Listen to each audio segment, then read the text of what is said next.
Était dans le coin adverse et il a été repris par Patrick Valéry. Bon, les Souma.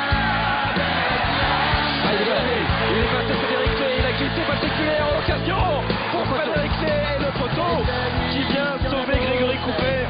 Oh, il avait l'occasion à nouveau de se faire parler de lui contre Lyon, Frédéric Clé. Cette fois-ci, ça n'a pas fonctionné. Et pourtant, il a bien pris sans aucun problème et les joueurs avaient immédiatement son discours. Thierry Vendredi est parti à contrôler.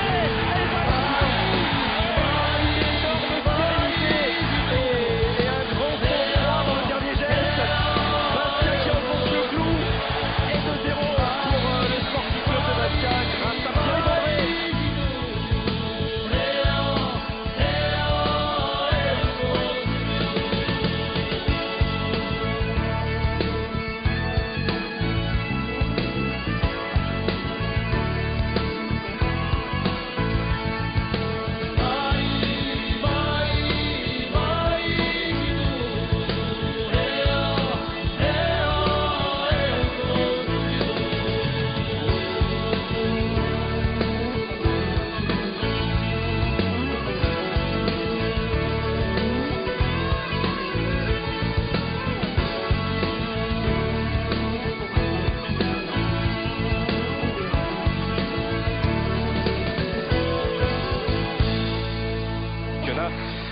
On a le temps rapidement de parler quand même de la fabuleuse histoire du football corse. Ça vient juste de sortir et c'est Victor Stinet qui a écrit ce bouquin absolument complet. On appelle ça une Bible et Victor est avec Laurent Paganelli.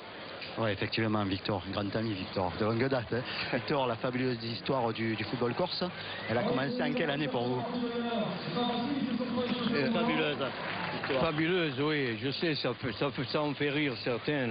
L'autre soir à Porto Vecchio, il y a une signature, il y a des Italiens qui sont passés, ma guarda toi, avec mépris, la fabuleuse histoire du football corse. Mais pense à tout. Alors il est passé 2 fois, 3 fois, il faisait son numéro.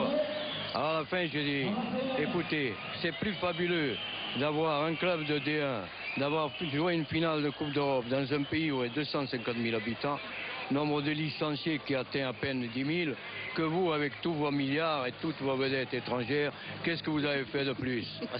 On voit que vous portez vraiment à cœur, c'est votre 3e livre, il me semble. Hein. Sur le football corse, oui, il y a eu Corse au football de feu. Et d'ailleurs, la fabuleuse histoire n'est que la suite, 30 ans après, de Corse au football de feu. Il manquait les 30 ans les plus importants de l'histoire du football corse. Bastia, finaliste européen, gagnant de la Coupe. Ça méritait c'était un livre, non? On a même vu une photo avec Roland Courbis et Claude Leroy, il me semble, hein, et c'était au moins en 1912. C'est en 1912 ça, non? En 1903 à mon avis. Merci. En tout cas, c'est des grands moments et on vous remercie. Tout le peuple corse vous remercie et nous aussi, on va aller l'acheter dès demain, puisque vous ne l'avez pas offert. Merci. Voilà Laurent avec Victor Stinet qui a été signé pour la Ligue des Champions. En attendant, ils sont battus ce soir et s'inclinent à Fouriani face aux hommes de Frédéric Antonetti. Victoire bastiaise 2-0 comme chaque année ou presque, on se fait tenter de le dire. Et première puisque Bastia a marqué 2 buts comme si on n'était pas placé en défense. Pourtant, c'était, enfin, de vue de l'extérieur, la bonne période lyonnaise, je dirais. Oui, et c'est souvent le cas depuis le début des compétitions. Au moment où on sent qu'on a le jeu, on est toujours en difficulté par un manque d'agressivité ou un manque de vigilance. Et c'est pour ça aujourd'hui qu'on n'a que 3 points en championnat.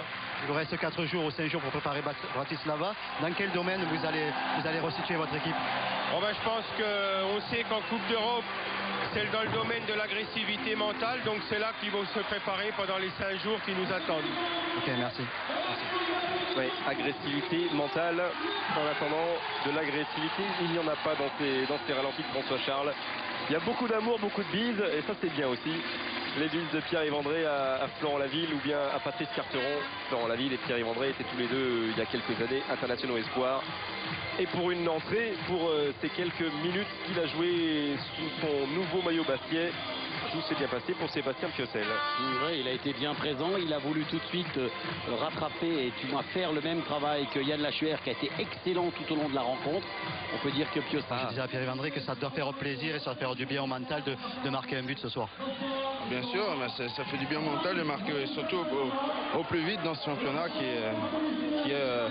est bien parti pour nous, parce que après le faux pas d'Auxerre, parce que maintenant je pense qu'on est parti sur de bonnes bases dans le championnat, c'est-à-dire avec une victoire extérieure, 2 victoires à domicile.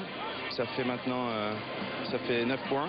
Je crois qu'au bout de 4 matchs, c'est quand même raisonnable.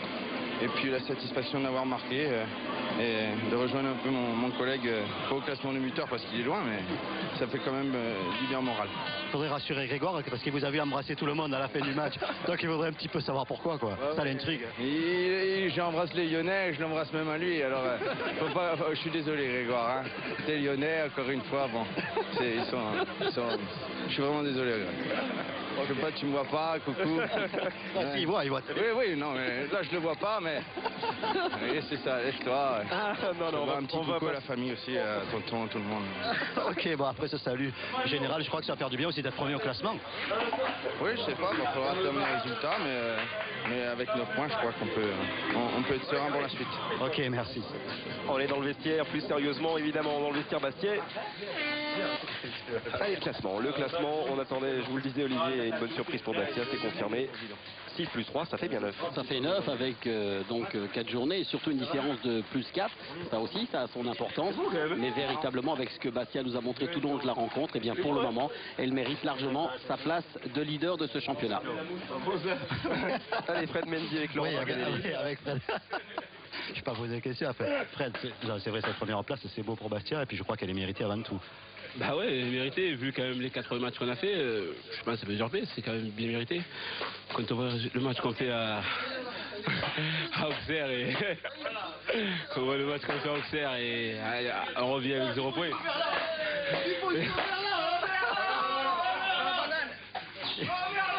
On va donner le bonjour au Merlin. Ouais, je donne le bonjour à tout mon quartier. Ils savent qu'ils vous regardent tous. L'équipe.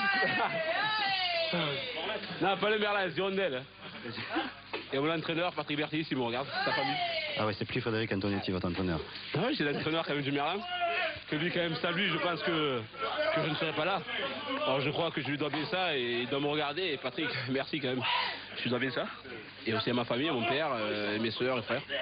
Tout le monde. Voilà, ma belle-sœur, tous. Ok, allez, sauvez-vous Laurent, évitez l'eau. C'est Franck Matingou qui est en train de vous arroser copieusement. On va rester avec vous dans ce vestiaire Bastia. Est-ce que la note éventuellement du match est prête? En attendant... Ah bon, on l'a pas encore, on va l'attendre encore un petit peu.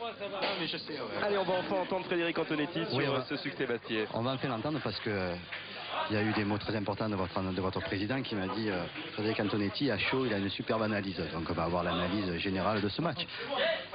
Ben voilà. Bon, disons que c'est un match très très serré où on a eu plus d'occasions que Lyon. On n'a pas concrétisé en première mi-temps. Sur le peu qu'on a, on a 2 très nets. Ensuite, match très très serré. On sentait une solidité de Lyon mais qui se livrait pas trop. Et sur une bonne action bien construite, on a eu ce but libérateur.